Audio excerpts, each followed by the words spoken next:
Welcome to What's Up Kansas City. Today we have a very prestigious guest and a friend of mine, Mr. Carl DiCapo.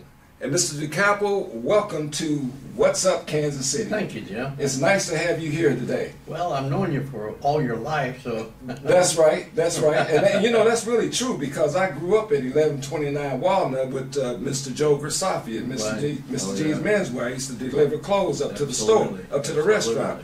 Yeah. But you know, it's a pleasure here to be here today, and it's a beautiful setting.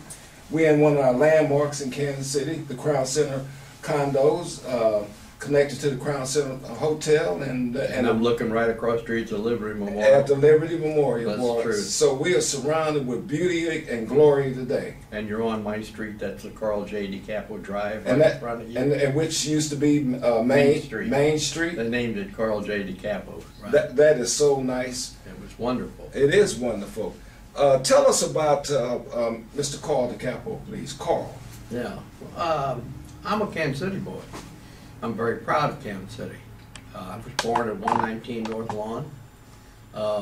Graduated from Northeast High School in 1944. I was 4'11", weighed 84 pounds. I was a little guy, you know. In fact, I couldn't go to the junior senior prom because of the fact that I couldn't see over the steering wheel of the car. So it was one of those bad things. But that was a good part. It was a great part of the town. You know, I just loved it there. It was one of the old sections. R.A. Long's old house is right up the street there, which is the Kansas City Museum now. But I love the Northeast area. I love Kansas City. And basically, I've lived there all my life in the Northeast area from the time I was born until I moved to Crown Center just a few years back. But a great area. And I love Kansas City. Why? Why? Because it's my home, and it's been home for a lot of great people. A lot of great people. So I could move anywhere I'd like to, but I'm always right here. This is it. That's good. You know what? Tell us a little bit more about Carl DiCapo. Tell us a little bit about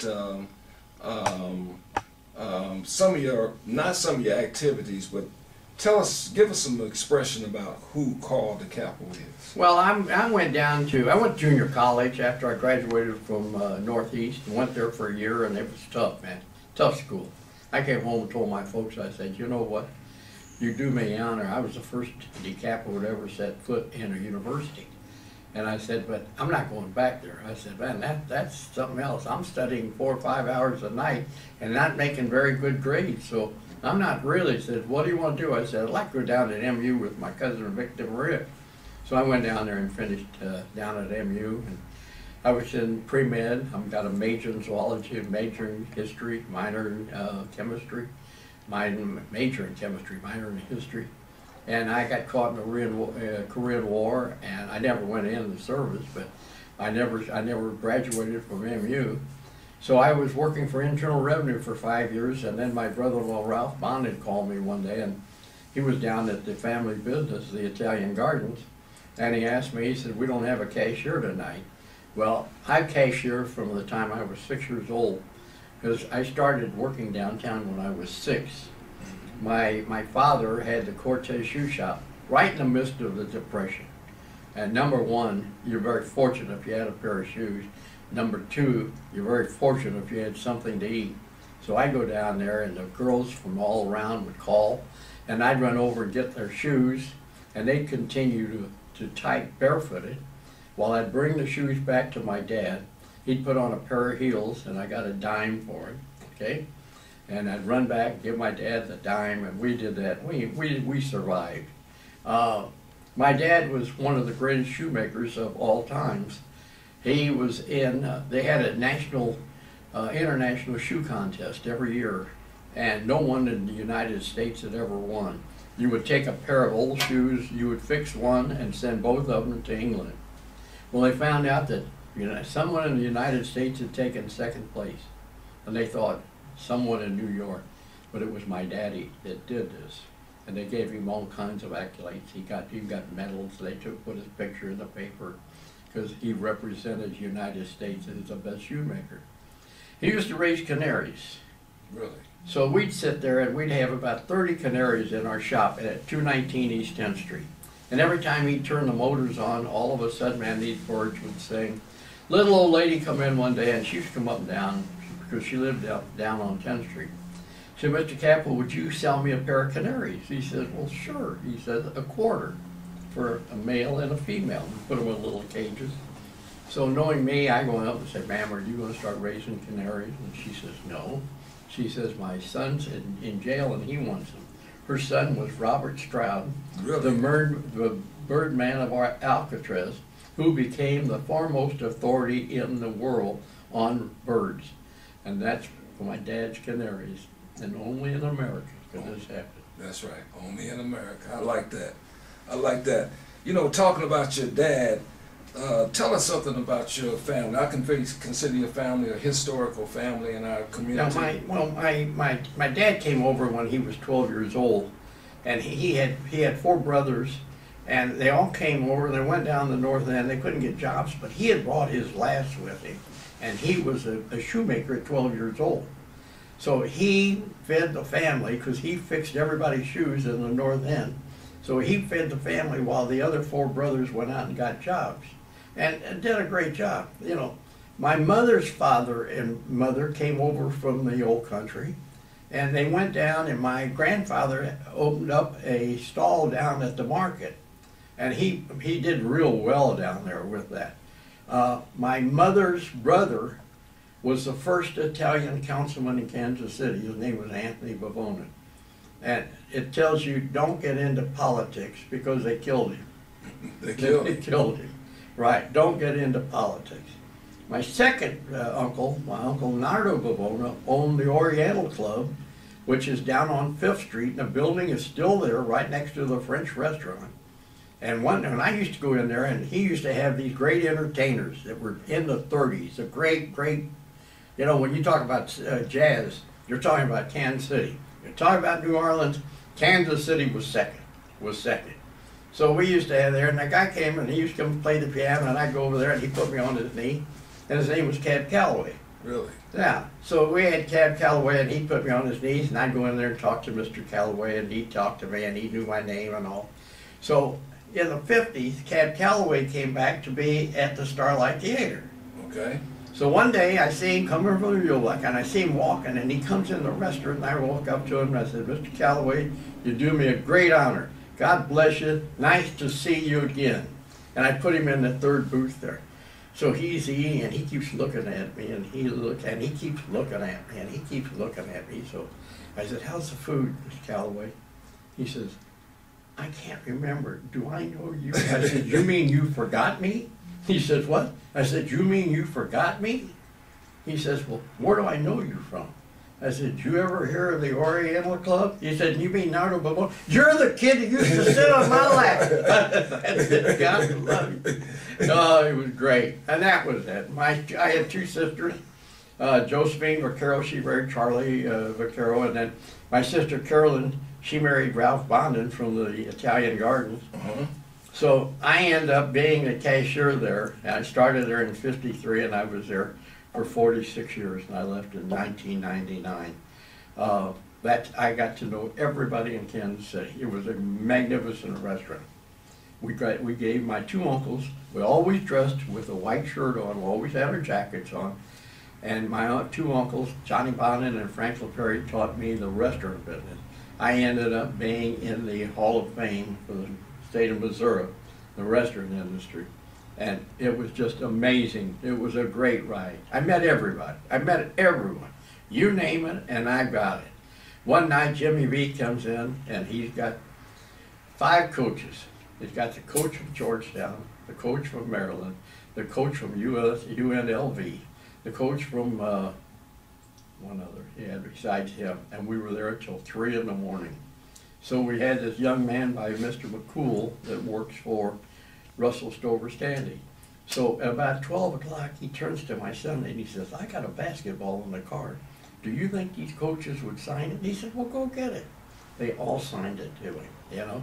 So the next day, he's at Russell Stover's, and one of the owners comes over and he says, that's a great basketball. Yeah, look at the name. He said, those are all fake.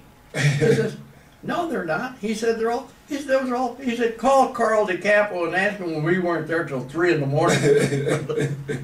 Stories, you know, you hear more stories. Facts tell, stories Oh, tell. absolutely, absolutely. That's growing up in Kansas City, and that's what I'm saying about this marvelous, marvelous city.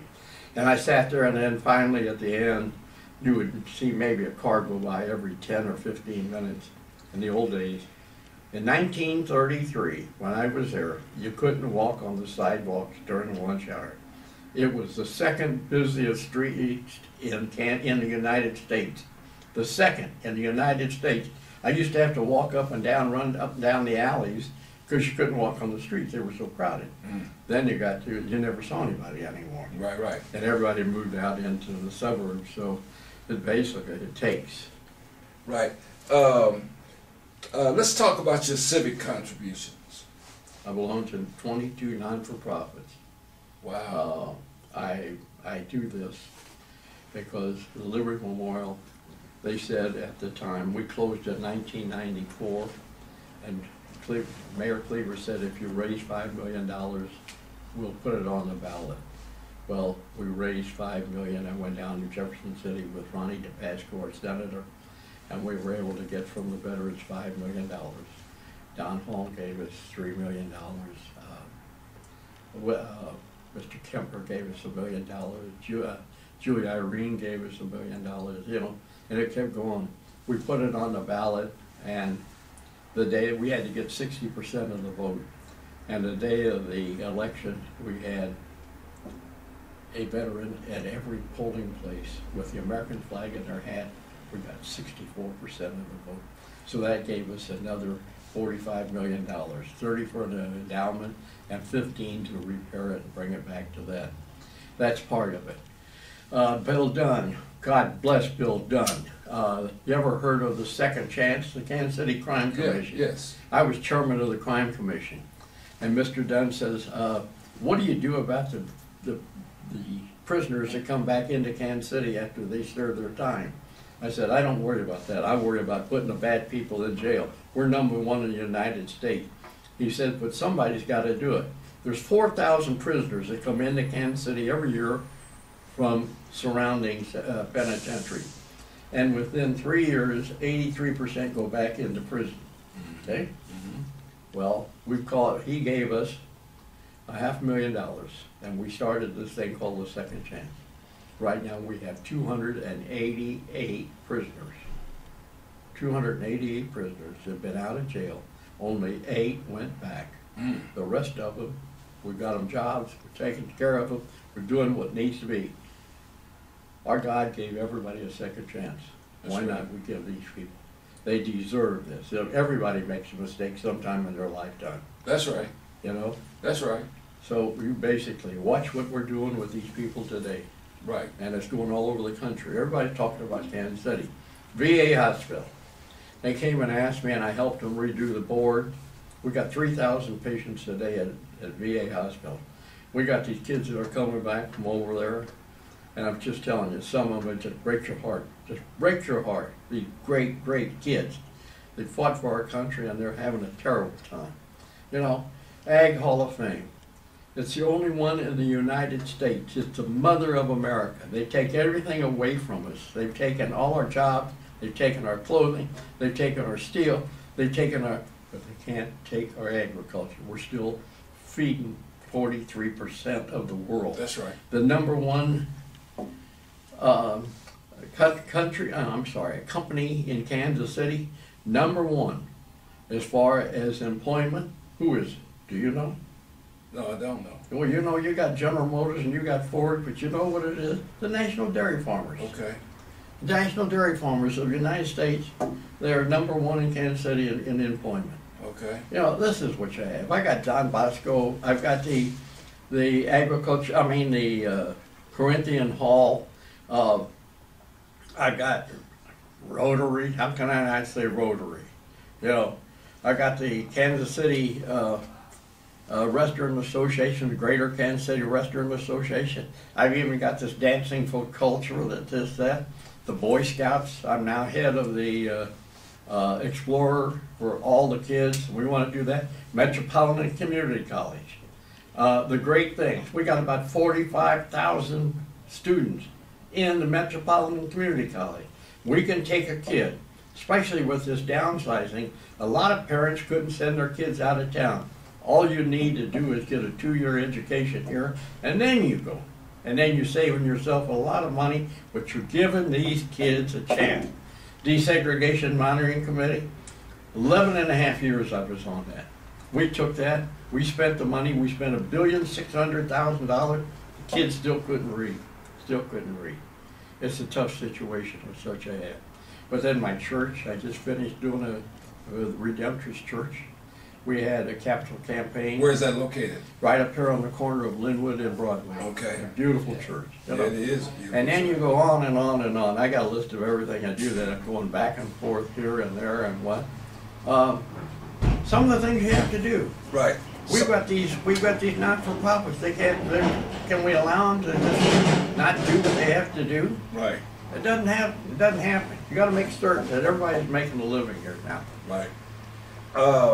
I got a couple of some items I wanted to talk to you about. I want to tell our people about the Carl DiCapo's mindset about community, relationship building, race relations, and in Kansas City, Missouri, and passion.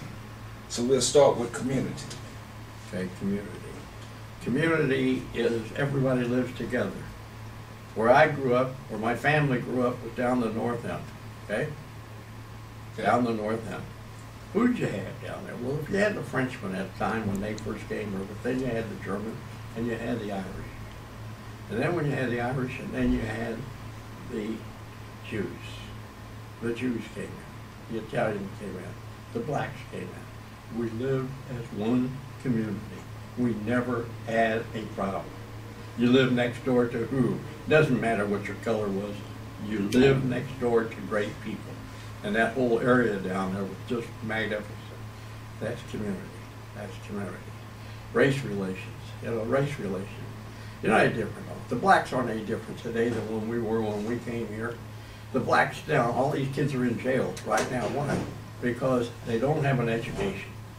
And you don't have an education. You got 92 strikes against you before you even start. You got to get an education. The Italian boys didn't have an education. What did we do? We went out and we made whiskey. And then we got into politics and all. And that's when they all ended up killing each other, doing the same thing, That doesn't happen. That doesn't happen. They tell me about who you have and who you want. My best friends, most of them are black, okay? The gentleman on the camera right there is my godson. 1953, we get a call. We're down at the Italian Gardens. My Uncle Frank was there. It was on a Saturday night. I'll never forget it. And the head of TWA, the president of TWA, called and said, I've got 12 people coming, Frank, and I got them, and I got a problem. What's the matter? He says, I got a black man with me. He's from over in Africa, right? Okay? He said, what do I do with him? My uncle says, is he hungry? We're the first restaurant in Kansas City to serve black people. Yeah, that's right. You got to do what you have to do. You have to do. Nobody's just bad. It's not a question of bad. It's a question of giving everybody an education. That's what bothers me, is the fact that we've got all these other countries all over the world, all this money. We can't afford to give an education to our kids. What about relationship building? Relationship? Relationship building. Well, like I say, I do whatever I have to do to make relationship do this, I never forget the young lady who was our instructor. She called one day and we're in a meeting, and I was the only white person in the group. And I said, man, I got to stop being like this. Everybody's going to think I'm black. Well, aren't you, she says. You want to hear a story? Do I have time to tell you one little story? You got to tell, yeah. Okay, I'm on the park department with Anita Gorman, Ollie Gates, and me. I remember that. So here I am. Ollie sits on her left, I sit on her right, and we're there, and they've got our names in front of us. So this man comes in and he said, Mr. Gates, he looks at me, he said, Mr. Gates, he said, would you do me? I said, Mr. Gates is right over there. No, no. He said, now, Mr. Gates, would you? I said, I'm telling you, son, that's Mr. Gates. I'm Carl DiCapo. He said, come on now. I said, you blacker than he is. Ollie is very polite. I've had a wonderful life. I've had a wonderful life. I've got a street named after him. I got one of the finest fountains in the world on Cliff Drive named after him. And, you know, and just a little guy that had nothing behind his name in high school when you graduate. But you have to understand one thing. God gives everybody a chance, and you can take it and run with it if you want to. But you got to do what you have to do.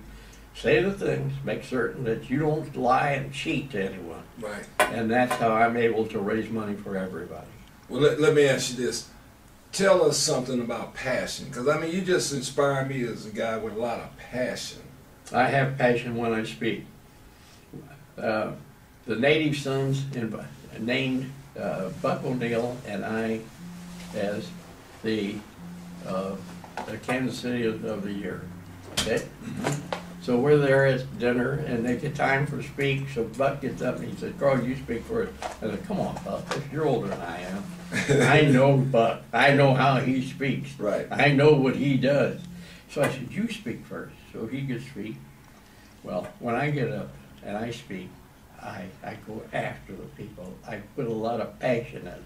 When I came back to the table, he said, "Now I know why you made me speak first." That was Buck, my great friend. Great friend. You know, I saw something in a book, and it reminds me of you. It says, "A man is made or unmade by himself. In the armory of thoughts, he forges the weapons by which he destroys himself. He also fashions the tools with which he builds for himself heavenly mansions of joy and strength and peace." That's true. There's something else that kind of describes who you are to me.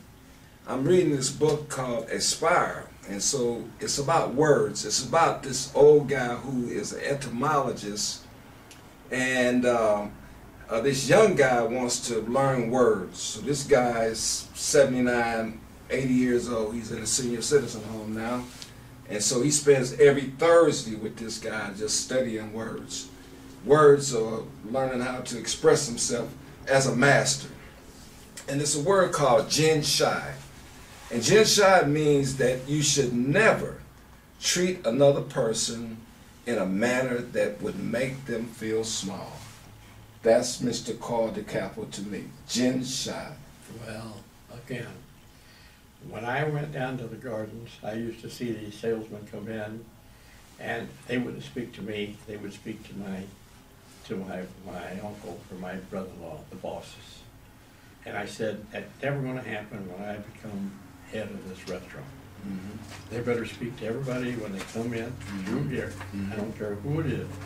I go, when you see me going into a restaurant, I speak to everybody. I speak to the guy that's cleaning the table. I speak to everyone that's there. I talk to them. That's right. Because the fact you can't belittle someone. That's right. You can't belittle someone. That's right. That's right. You know what?